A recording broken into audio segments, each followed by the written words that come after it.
Sin Armadura Podcast, episodio 4. No logro terminar nada. Con la misma ropa porque lo estamos grabando al mismo tiempo. En el último episodio hablamos un poco de las rupturas amorosas, ¿no? De terminar una relación. Y en este episodio queremos hablar de cuando nuestra propia mente se convierte en un obstáculo para no poder alcanzar nuestros objetivos, para no lograr cumplir con ciertas tareas, para no hacer las cosas que muchas veces queremos hacerlas, pero simplemente estamos luchando con nuestra propia cabeza y no logramos ni siquiera empezar, no hablemos de terminar, ni siquiera empezar a hacer cosas que en realidad queremos hacer. Y la mente muchas veces se termina convirtiendo como en un campo de batalla, ¿no? Yo, por ejemplo, toda mi vida he convivido con esta idea de que el cerebro, mi cerebro, es está como en un pedestal, ¿no? Como es una figura que todo lo puede, que es casi perfecto, que muchas veces es que puede ser la solución para todos los problemas, cuando en realidad nuestra mente tiene un montón de sesgos, como se dice, y un montón de cosas que tal vez no funcionan perfectamente, ¿no? Y que obviamente por estar en nuestra mente no podemos comprenderlas. Claro. Que no las entendemos todas tampoco, como que no sabemos para qué consiste en cada una. A ver, la mente es un recurso, uno de los recursos humanos. El problema es cuando la mente es el único recurso y cuando con lo único que me relaciono en el día a día es con la mente. Es decir, yo tengo también los recursos emocionales y también tengo un cuerpo muy poderoso y sí es verdad, es importante distinguir cerebro y mente porque son dos cosas distintas. La mente es una estructura que pudiéramos decir que está en el cerebro, esto no se sabe a ciencia cierta, que es la parte como un poco de la racionalización, la cognición, el entendimiento, el lenguaje, como toda esta parte del cerebro funcional y lógico. Si pudiéramos ponerlo en alguna zona, yo no me atrevería a decir esto y quiero honestamente decir que esto es un atrevimiento, Don't quote estaría en la neocorte, ¿no? Como en la parte de la corteza frontal, porque implica una cantidad de habilidades que utilizamos para poder sobrevivir. Por eso también tiene una cantidad de atajos, que son los sesgos cognitivos, que nos ayudan a estar atentos a experiencias de riesgo y crean escenarios de riesgo en nuestra cabeza que nos ayudan a sobrevivir. Pero nosotros no solo tenemos eso, en esa misma cabeza, en ese mismo corazón, en ese mismo estómago tenemos un mundo emocional importantísimo, en la parte límbica, también le compete al corazón y al estómago con una cantidad de neurotransmisores que hacen que nuestra vida emocional evita. Pero aparte nuestro cuerpo tiene un montón de recursos inconscientes y conscientes, unas memorias y unas células que hacen que tú también recibas una información muy, muy alta, incluso un porcentaje muy alto de nuestra información viene del cuerpo y de la memoria del cuerpo y de lo almacenado en el cuerpo más que del procesamiento de la mente. Entonces, bueno, me gustaría empezar de que me encanta que traigas esto, porque yo sí creo que los hombres tienen una relación muy obsesiva con la mente, porque se les habilita la razón como uno de sus recursos más importantes. Es como hay una tendencia a que el hombre piense en exceso, que sea obsesivo. En el sexo, en exceso. En el sexo y en exceso. Pero que bueno, que haya mucho de aquí y muy poco, por todo lo que hemos contado con anterioridad, de habilitarse lo emocional y más estar desconectado del cuerpo. Miran el cuerpo para verse bonitos, ir al gimnasio, sostenerlo físicamente acorde, pero como que estas señales, imagínate que hasta la intuición se le ha permitido y se le ha habilitado a la mujer por historia. Sí. Pero a los hombres, ¿cómo va a hablar el hombre de intuición, de corazonadas, de sensaciones? Es decir, eso está muy lejos de ustedes. Entonces, claro, el protagonista de su vida es la mente, por eso son los que más desarrollan trastornos obsesivos compulsivos, trastornos de alteración mentales, una serie de cosas que van con el comportamiento obsesivo de la mente y el uso excesivo de ella. Sí, por ejemplo, para mí esa es una idea que ha sido dificilísima de integrar porque siempre no, tal vez desde adolescente empecé a colocar la razón por encima de cualquier otro tipo de input, ¿no? Es decir, de información. Sí, para mí las cosas que yo puedo ver, sentir con mis sentidos y que pasan a través de mi cerebro, eso es la verdad absoluta, ¿no? Ok. No digamos la verdad absoluta, pero digamos que es como la información que tengo disponible para tomar decisiones. En cambio, el tema de la intuición es como que eso, intuición, energía, todo ese tipo de cosas no van mucho conmigo, ¿no? Y es una idea que me ha costado mucho integrar y que de alguna manera es verdad eso de que inhabilita un montón de información que podemos utilizar para tomar decisiones o para entender más de lo que estamos pasando, de lo que estamos sintiendo, por fuera de procesarlo con el cerebro, ¿no? Por fuera de racionalizarlo. Aparte, Frank, es que la mente no solamente tiene comportamientos racionales. Es decir, vamos a empezar por desmentir como eso, ¿no? Como la mente sí tiene un poder de predictibilidad, de racionamiento, de análisis, de ver escenarios y buscar los recursos necesarios para escenarios. Pero eso no es lo único que tiene la mente. La mente tiene sesgo, tiene distorsiones, tiene almacenamientos de memorias que vuelven en un solo momento una misma cosa. Entonces a veces le cuesta diferenciar el pasado con el presente, a veces se adelanta a un futuro catastrófico. Entonces, a ver, la mente sí es un gran recurso, pero no todos los recursos de la mente son óptimos. Incluso a veces estamos tan casados con la mente que no podemos distinguir cuáles son los óptimos o no. Podemos estar en una bola quizás de generalizaciones, catastrofismo, saltarse a conclusiones, parálisis por análisis y creemos que estamos funcionando vitalmente. Entonces hay como varias voces allí, ¿no? Como varias voces y varias informaciones que uno tiene que aprender a reconocer, a escuchar, a observar, a mirar, a entender y a entender un poco a quién le doy el volante. A mí, porque soy terapeuta somática, porque trabajo con trauma, porque trabajo con neurociencia, esto no sirve de nada si no hay una conexión con el resto. Yo eso sí te lo digo y lo digo en consulta. Hay pacientes con los que trabajo mucho el trabajo cognitivo, porque son pacientes que me traen puro trabajo cognitivo. Pero los mando a hacer cosas con el cuerpo y se van dando cuenta de cosas muy interesantes. Van flexibilizando, suavizando, saliendo de pensamientos excesivamente críticos, autoabusivos, obsesivos, y van empezando a tener una relación más dócil con la mente. Dijiste dos cosas, parálisis y autocrítica, que muchas veces personalmente lo he sentido como la forma o la razón por la cual dejo de hacer cosas, ¿no? Es decir, en esto de vivir en la mente, ¿no? Se vuelve más difícil estar en el presente y hacer las cosas que en realidad quiero hacer. En realidad tengo un fuerte deseo por hacer X o Y cosas, pero el estar encapsulado en esa mente, ¿no? El tener una fuerte autocrítica sobre... Porque no es solamente de que estoy en la mente, sino que además me siento mal por saber de que estoy dejando de hacer cosas por no poder estar presente, ¿no? Por no poder salir de ese pensamiento autocrítico. A ver, cuando estamos en este tipo de mente, yo te voy a mostrar algunas funciones que se activan. La comparación, el juicio o el autojuicio, la crítica o la autocrítica, como la tendencia al perfeccionismo y a la autoexigencia. Todos estos son recursos, y son recursos que no son ni buenos ni malos, son recursos. Si tú vas a tener, por ejemplo, un trabajo, tú necesitas pasar por eso, por un control de calidad. Y decir, bueno, qué tan bueno es esto, qué detalles le puedo poner. Ponte que ahí utilizas el perfeccionismo, como me encantaría que se viera así, que tuviera estos detalles, etc. En la crítica, oh, bueno, no me gusta tanto esto, quiero revisarlo, quiero cambiarlo, quiero mejorarlo. El juicio, siento que esto va a tener un impacto en tal cosa, tal.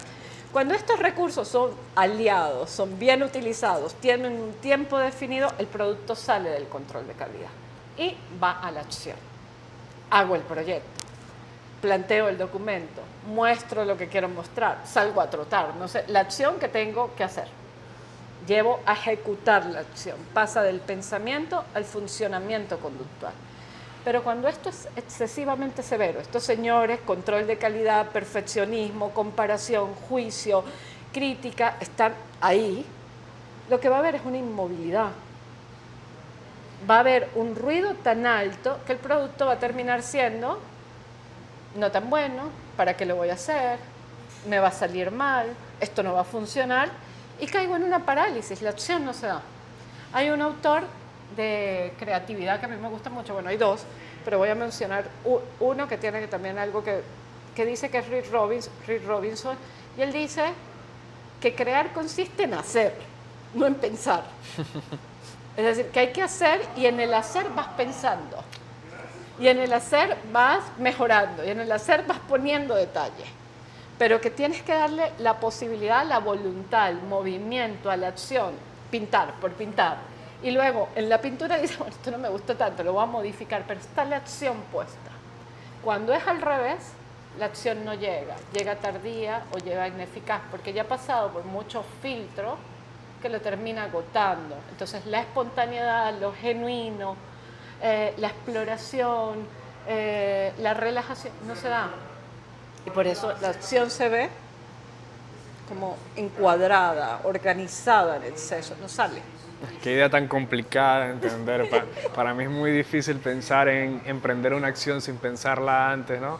Pero veo perfectamente lo que estás diciendo, ¿no? Como muchas veces el empezar a hacer algo termina siendo como muy liberador en el sentido de que te saca de ese círculo de autocrítica, en ese círculo de vivir en la mente, ¿no? Y al momento en el que empiezas a hacer algo, bueno, ya tu mente se vuelve a la acción que estás haciendo, ¿no? Que además muchas veces son acciones que nos generan satisfacción, ¿no? Que nos generan dopamina. Placer. Otra cosa que placer, exacto. Otra cosa que se está hablando mucho, ¿no? Del tema de la dopamina y de que el cortisol es el enemigo. Hablemos un poco de eso, ¿no? De cómo es el papel de la dopamina y del cortisol en el cerebro moderno. Ok, primero, el cortisol ni la dopamina son ni enemigos ni amigos, son sustancias que son necesarias. Si tú no tienes cortisol en las mañanas, pues se segrega a una cierta hora de la mañana, no vas a tener voluntad. Es una hormona que necesitas para el movimiento. Y si, por ejemplo, careces de cortisol, la fuerza física para poder hacer actividad física va a ser imposible. Es decir, vas a tener una desregulación muy alta, el ejercicio va a tener un impacto muy negativo en ti. El cortisol es una hormona que nos lleva a activar otras sustancias como la noradrenalina y la adrenalina que nos sirven para el movimiento, para la voluntad. Cuando hay exceso de acción, exceso de pensamiento, exceso de rumiación, este cortisol sube de nivel. Exceso de estrés, exceso también de exigencias en el día a día, esto aumenta de tamaño y cuando se aumenta de tamaño, este es uno de los protagonistas de la ansiedad y del estrés crónico, entonces por eso ahorita está muy patologizado. El problema no es el cortisol es un regulador que nos está diciendo que nuestras funciones no están siendo adaptativas a lo que mi cuerpo puede sostener. Pero sin cortisol, eso es como que no quiero tanto cortisol porque me inflama. No, ¿cómo vas a vivir? ¿Cómo te paras de la cama en la mañana? Es ese señor al que agradecerle un montón de cosas. Que depende de mis acciones, de mis cuidados y de mis hábitos para yo regularlo, ¿no? Para yo atenderlo. Él trabaja, como es importante que sepas, que él trabaja con otras sustancias. Trabaja con la adrenalina, que también es necesaria para el movimiento, para la voluntad, para la acción, para el sexo, para la alerta, para el cuidado. Pero cuando todo esto está muy alto, pues por supuesto estamos en un nivel de mucha hiperactivación y dejamos de tener respuestas psíquicas lógicas. La dopamina, por lo contrario, es un regulador. Es un neurotransmisor que nos da regulación, nos da placer, nos da suavidad, con otras sustancias también nos ayuda al declive del sueño, al descanso, a todo esto. El tema es que esto lo encontramos ahorita por el exceso de estímulo, ella está sobreestimulada. Entonces esto hace que se activen una cantidad de conductas adictivas, porque lo que pasa con el humano, pues esto hablaremos en otro episodio, porque deberían meternos en un error muy grande, es que ahora siente que necesita placer cada medio minuto. Sí. Entonces, claro, el placer es muy necesario, pero simplemente es un estado más óptimo del sistema nervioso. Tú también tienes que tener estados de calma, estados de alerta, estados de suavidad, estados de defensa. Esto es propio para la supervivencia. ¿Qué pasa ahora? Que bueno, por los dispositivos, por la cantidad de información, por la cantidad de alimentos que consumimos, por una serie, es que por donde lo veas hay dopamina en extremo, el cerebro empieza a buscar esto, el sistema nervioso en general empieza a buscar esto de manera crónica, volviéndonos impulsivos y adictos a elementos que no nos están llenando, porque aparte la dopamina así tan rápida nos va generando espacios también de vacíos muy crónicos, porque ya no se sostiene. Sí. No es lo mismo, por ejemplo, la dopamina bien lograda a través del ejercicio, el contacto social, la conversación, el hacer el amor o tener sexo, es una dopamina que se va a sostener un poquito más a data del tiempo, más a larga data. Yo ponerme a scrollear en un teléfono y a recibir estímulos y estímulos y estímulos, esta va a ser una dopamina rápido que se baja rápido. Lo mismo que dicen los nutricionistas, en lo cual tienen una profunda razón. No es lo mismo comer un yogur griego, que me va a generar una microbiótica que hace una dopamina más amplia que la sostiene en el tiempo, a yo comerme una galleta de chocolate que me va a dar un subidón momentáneo, pero a la media hora voy a sentirme crónicamente vacía. No pasa nada con la galleta de chocolate. No quiero que esto sea rígido, sí, ¿no? sí. Es necesario a veces. Lo que tengo que entender es que eso no es una dopamina sostenible. Claro, pienso por ejemplo, yo creo orgullosamente hasta el día de hoy le he oído al TikTok, ¿no? Okay. Porque me di cuenta, sobre todo en el tema en la pandemia, ¿no? Cómo después de estar un par de, digamos, horas en TikTok, me era difícil concentrarme en mi trabajo, por ejemplo. Es decir, era como que cosas que antes me generaban mucha satisfacción de estar trabajando o de emprender un proyecto, se volvían como extremadamente superfluas, es decir, no encontraba como esa satisfacción y era mucho más fácil otra vez volver a scrollear, volver a pasar horas viendo videos de 15 segundos de los cuales después no te acordás, no tienes ni idea de qué fue lo que viste.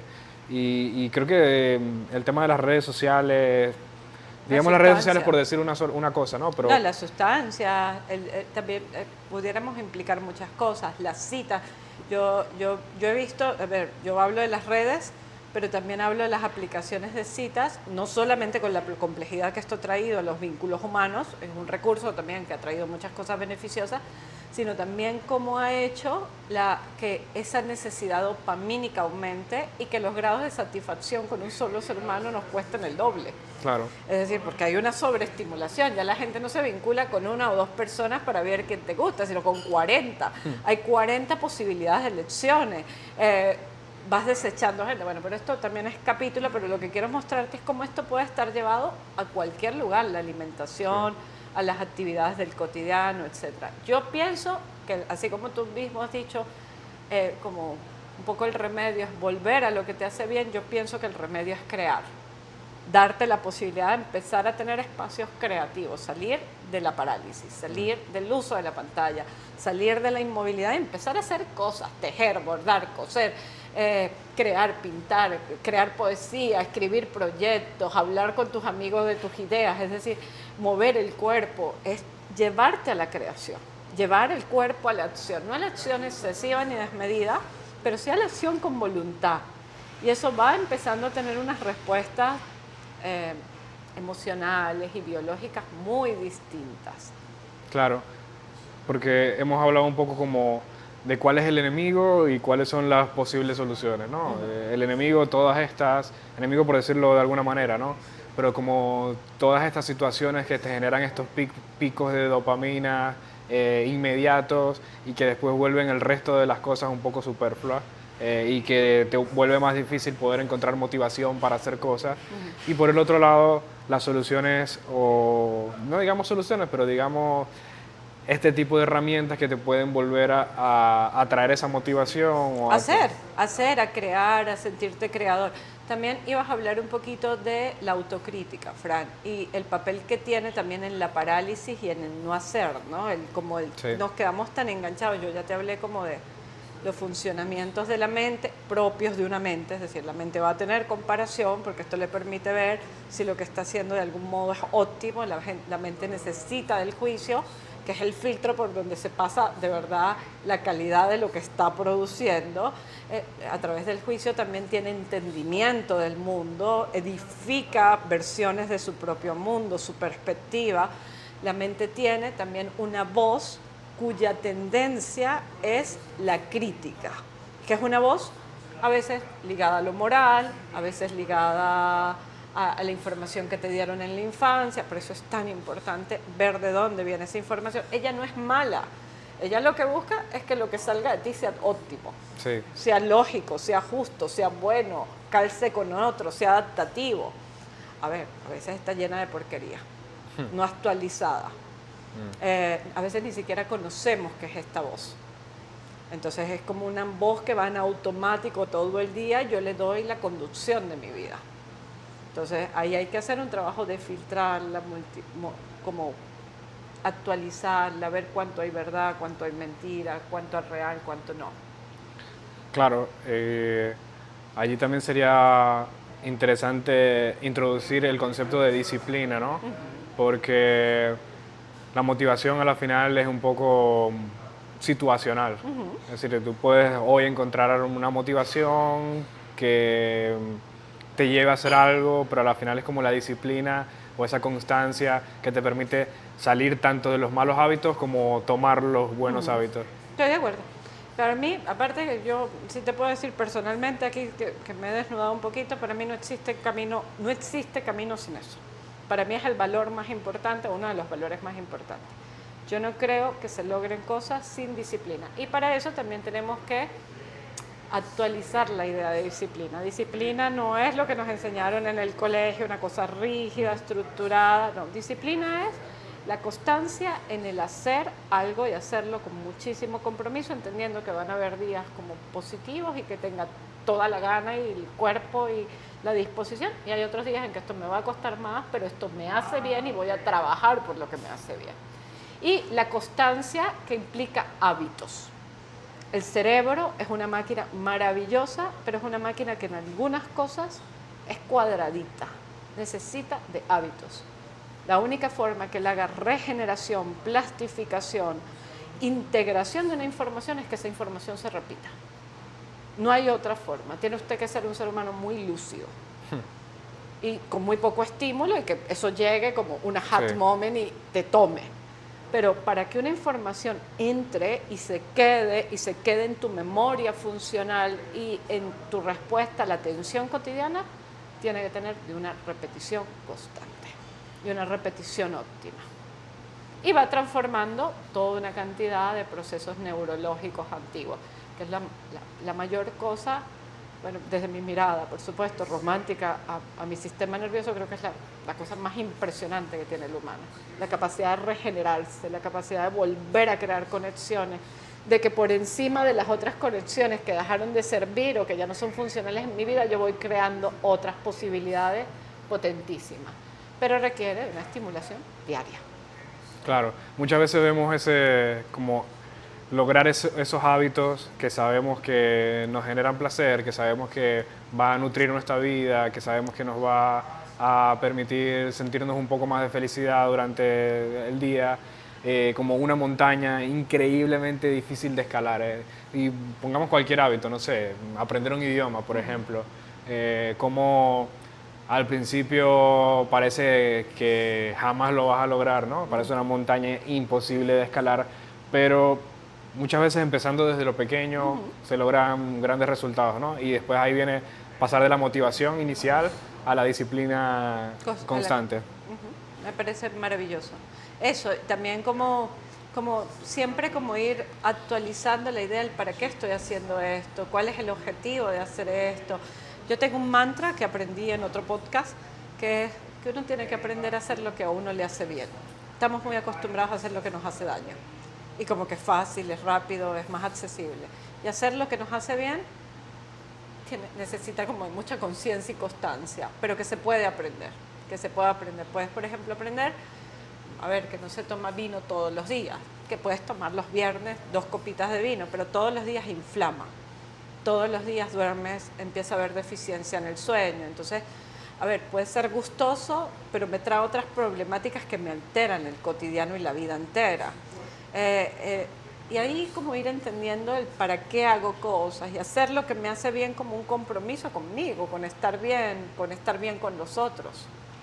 Muchas veces he visto también que el propósito termina siendo como un gran alimento para la disciplina, ¿no? Okay. Porque podemos tener motivaciones diversas y momentáneas, ¿no? Hablamos de que la motivación es algo situacional, pero cuando tú logras encontrar un propósito en el hacer algo, hace que sea mucho más fácil ser constante, ¿no? Mucho más fácil encontrar la disciplina. Y y lo decías, ¿no? Preguntarse para qué estoy haciendo esto o por qué quiero hacer esto. Y cuando uno logra tener una respuesta clara a esas preguntas, siento que se hace mucho más fácil encontrar disciplina. Estoy de acuerdo. Estoy de acuerdo, entendiendo que a veces en ese proceso van a haber días que no sabes para qué estás haciendo las cosas y que ese día también hay que tener como esa fuercita que te diga, epa, hoy esto no tiene sentido, pero hoy esto se hace porque te hace bien, porque el resultado de esto hace bien. Si yo voy y entreno, sé que trabajo mejor, duermo mejor, vivo mejor, me siento mejor con mi cuerpo. Si yo aprendo este idioma, sé que para este trabajo voy a tener este ascenso. A ver, no como el tema de los objetivos finales, pero sé que es un trabajo que me va a llevar a sentirme mejor, a que va a tener otros resultados en mi vida que me dan calidad. Y que me puedo enganchar con eso, que está bien hacer cositas forzosas por mí, comprometidas por mí. Si hago tanta cosa mala, y pierdo tanto tiempo haciendo cosas malas, claro, sí. improductiva, quizás administrar un poco más mi energía creativa, mi energía pensante, mi energía accionante hacia lo que me apunte bien. Y no tenéis que hacer 40 cosas, ni leerte los libros que te indican que te levantes a las 5 de la mañana. Puedes incluso escuchar tus ritmos, entender cómo funcionas tú en el día a día, a qué horas estás más creativo, a qué horas estás menos creativo, ver desde lo subjetivo qué te hace bien, pero hacerlo con cierto orden y disciplina para que funcione y para que se vean los efectos. Entender también que los efectos a veces no son inmediatos, salir un poco de esa idea de inmediatez, que son cosas que se van viendo a largo plazo, pero que van a tener efectos más grandes. Todo esto para buscar la motivación, para buscar la motivación y para sacar los malos hábitos que no nos permiten terminar las cosas, ¿no? Eh, y me gusta llevarme la idea de este desarrollo incremental, ¿sí? De cómo empezando con una pequeña acción que nace a partir de la motivación, luego encontrar un propósito que te permita hacerlo con disciplina, para al final pues lograr terminar las cosas que estás buscando, ¿no? Claro, aliarte con tu mente también, Fran. Es importantísimo como entender qué parte está siendo funcional y qué parte no, y cómo hay que trabajar con ella. Y ahorita hay recursos para tirar para el cielo. Tenemos la restauración cognitiva, la terapia, y los trabajos solamente a través de restauración cognitiva, el trabajo con el diálogo interno, que es súper lindo.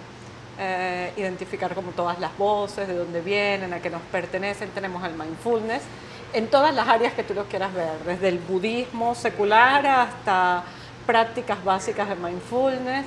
Tenemos los trabajos psicosomáticos, el trabajo de distorsiones cognitivas, es decir, hay un montón de formas de empezar a ver el potencial de la mente, hacer el trabajo para que la mente sea más óptima, pero sobre todo yo invito a pasar a la acción. Es decir, hacerlo medianamente bien, hacerlo como pueda, e ir mejorando el proceso, llevándolo a cabo. Siento que si no lo llevas a cabo, caes en parálisis. Y como siempre, terminamos el episodio con unas preguntas que te invitan a la reflexión, ¿no? Pienso, por ejemplo, en hacerte la pregunta de cuántas cosas tienes empezadas y no terminadas y por qué. Pienso en qué sientes cuando no logras cumplir lo que te propones. Y qué hábitos o distracciones, como hacerse esa autocrítica sana, en qué hábitos o distracciones no te permiten terminar las cosas que te propones. Bueno, yo pensaría también cómo podemos tener una relación más armoniosa con la mente. Para eso hay que conocerla, por supuesto, entenderla y conocer de qué está construida, el contenido interno, pero cómo esta puede ser mi aliada, no mi enemiga.